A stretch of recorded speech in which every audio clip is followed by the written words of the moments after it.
Pokédex des cailles du Japon est enfin terminé. J'ai normalement tous les coloris, toutes les souches de cailles du Japon qui existent. Là, ils sont tous nés hier, donc c'était la dernière grosse journée. Tout le monde est bien cuit, tout le monde va très bien, donc je suis plus que satisfait. J'ai eu pas mal de chance au niveau de l'achat des œufs. J'ai pu trouver une éleveuse qui avait des parcs en coloris séparés, donc ça m'a permis de compléter les coloris qui me manquaient. Elle faisait aussi et notamment des céladons. Tous ceux qui sont panachés chocolat et blancs seront des céladons. Je n'avais pas de céladons, donc ça me permettra aussi de faire un parc de céladons pour les reproductions de l'année prochaine. J'ai trouvé aussi un autre éleveur en céladon pur, mais pas en coloris séparés. Et du coup 2 autres éleveurs en Texas AM, je n'avais pas cette souche là. Dans cette cage là, on a le mélange de couleurs, les céladons en panache et chocolat et en blanc et une souche de Texas AM, donc ce sera mes femelles reproductrices.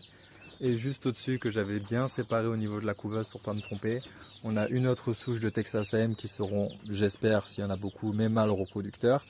Et une autre souche en céladon pur, mais là il n'y a pas de choix de les coloris, ce sera vraiment ce qu'il y a. J'espère qu'il y a majoritairement de mâles sur ces parcs là, parce que là ils sont beaucoup plus nombreux, donc je vais garder que les femelles et je me débarrasserai des mâles, enfin je mangerai les mâles, ou je les vendrai, ça dépend si ça se vend. Et là du coup je ferai l'inverse, je garderai pas les femelles et je garderai tous les mâles. Normalement d'ici la saison prochaine j'aurai de sûr minimum 3 parcs différents, donc un parc en céladon pur, donc avec les mâles d'ici et les femelles de là, un parc en Texas AM pareil, et un parc en couleurs mélangées. J'aimerais bien faire une caille de chaque couleur dans le parc, vraiment qu'il y ait toutes les couleurs qui existent, mais sans qu'elles soient en trop grand nombre. Selon ce qu'il y a en coloris et ce que j'ai en caille adulte, je ferai des parcs en coloris séparés, un maximum.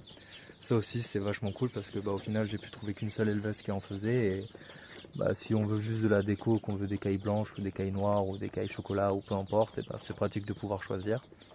Donc voilà, donc on verra ça, on attend que tout le monde grandisse, que tout le monde s'emplume et dans tous les cas ça attendra la saison prochaine parce qu'on arrive sur l'hiver, elles vont pas énormément pondre et quoi qu'il arrive, saison prochaine. Voilà, voilà.